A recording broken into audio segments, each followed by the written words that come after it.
E com o pecado, a sentença, a condenação. Então, por que Deus que tem que condenar? Porque o pecado é uma violação à justiça de Deus, à lei perfeita de Deus. E Deus, sendo justo que é, ele precisa punir o pecado. A punição vem com a condenação.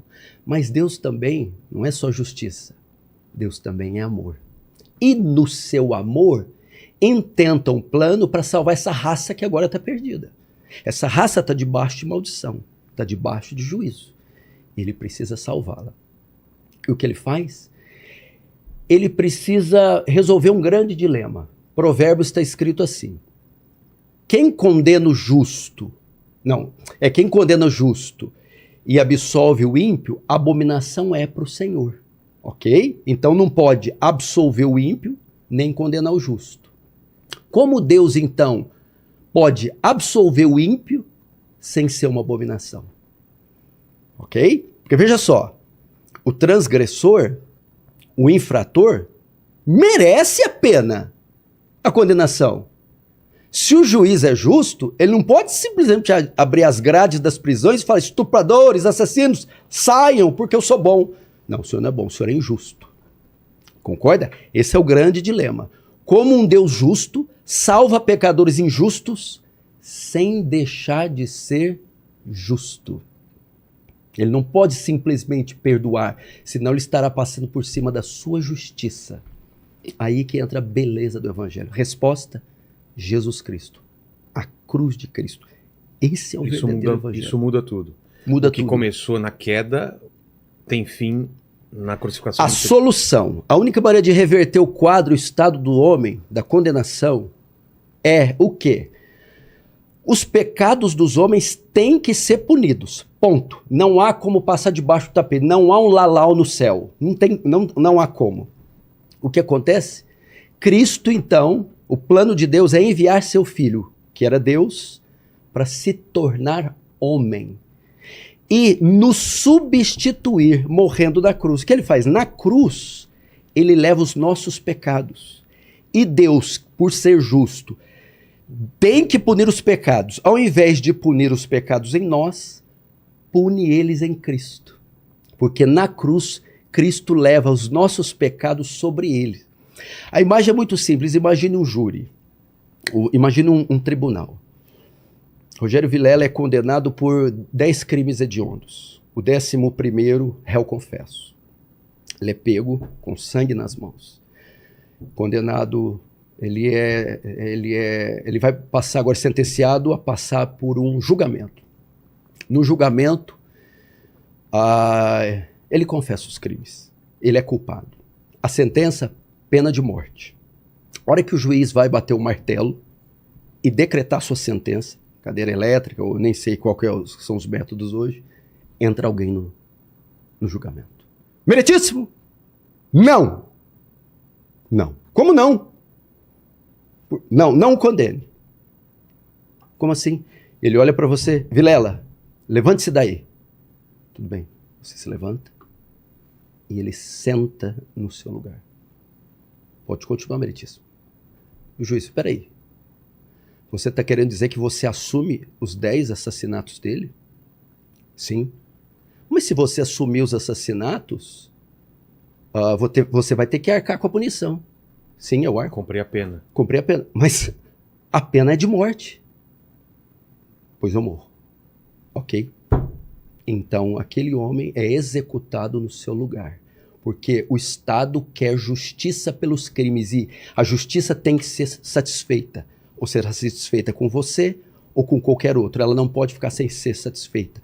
Foi isso que Cristo fez. Tirou todos nós do banco dos réus e olhou para Deus, o juiz, e disse: cobra o pecado de todos eles de mim.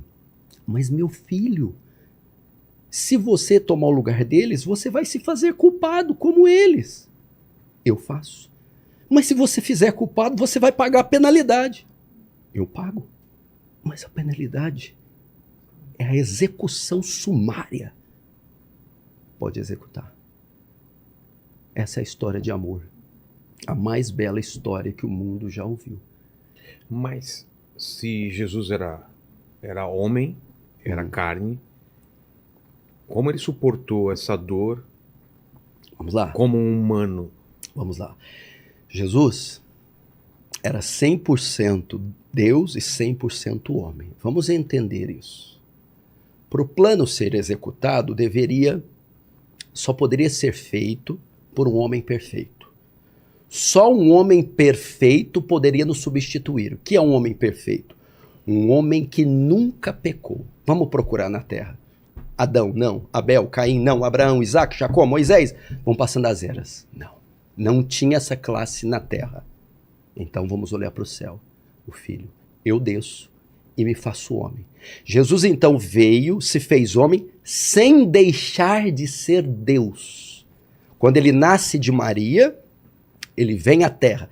É a encarnação do verbo que nós chamamos. Então Jesus se torna homem sem deixar de ser Deus. É a chamada união hipostática. Ele não era 70% Deus e 30% homem. Ele não era 50 homem, 50 Deus. Ele não era mais homem e menos Deus. Não, ele era 100% Deus e 100% homem, coexistindo junto na mesma pessoa sem se misturar. Quer ver uma prova disso? Na mesma passagem, quando ele está viajando com os discípulos no barco. Como homem, de tão cansado, dorme. Quando os discípulos acordam, mestre, mestre, estamos morrendo. Como Deus repreende a tempestade. Acalma-te, mar. Homem e Deus na mesma passagem. E por que tinha que ser homem e Deus? Só um homem perfeito podia nos substituir. Hebreus diz que Jesus foi em tudo tentado, a nossa semelhança. Imagina você, Vilela, quantas vezes e por quais coisas você já foi tentado desde que você nasceu. Pensa em todas. Jesus também sentiu o mesmo desejo, a mesma tentação. Mas não pecou. Então, homem perfeito. Só que só um homem não suportaria pagar pela penalidade e sobreviver a ela. Se ele fosse só homem, ele não suportaria. Por quê? Deixa eu te fazer uma pergunta. Quem foi que executou Jesus na cruz? Pilatos? Herodes? Roma? Os judeus? Na sua opinião, quem foi? Todo mundo. Não. Não. Foi Deus. Como assim? O próprio Pai que o matou. O quê? O próprio Deus o matou. Por quê? Vamos lá. Quando Jesus morre na cruz, todo o nosso pecado é lançado sobre ele. Quando Deus olha para o Filho lá na cruz, o que ele vê? Uma bola de iniquidade, de pecados. Já que os pecados estão lá, o Senhor agora tem que punir. Ele pune com o quê? Um atributo que pregador nenhum ensina. A ira de Deus. O que é a ira de Deus? A resposta de Deus ao pecado. Significa que, vamos dizer, a justiça dá a sentença. Justiça de Deus. A ira cumpre a sentença. A ira é um míssil. Imagine que a ira de Deus é um míssil teleguiado. E esse míssil está programado para ir aonde? Onde está o pecado? Na cruz, o pecado está em nós ou está em Cristo? Em Cristo. Então, o míssil da ira tem que cair sobre Cristo. Quem envia o míssil? Deus. O Pai. Isaías 53:10. Foi do agrado do Pai moê-lo até enfermá-lo. O próprio Deus executa o Filho. É difícil entender isso. Para mostrar para quem está nos ouvindo o terror do pecado. Deus odeia tanto o pecado, mas tanto, que nem o próprio Filho poupou. Por quê?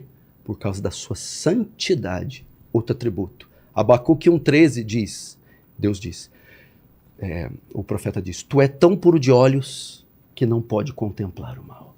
Quantos pecados bastaram para Adão e Eva cometer para ser banido do paraíso pro resto da vida? 10? 5? 1. Porque o pecado, ele é contrário à natureza de Deus. O Senhor não pode ser conivente com o pecado. Agora você vai entender aquele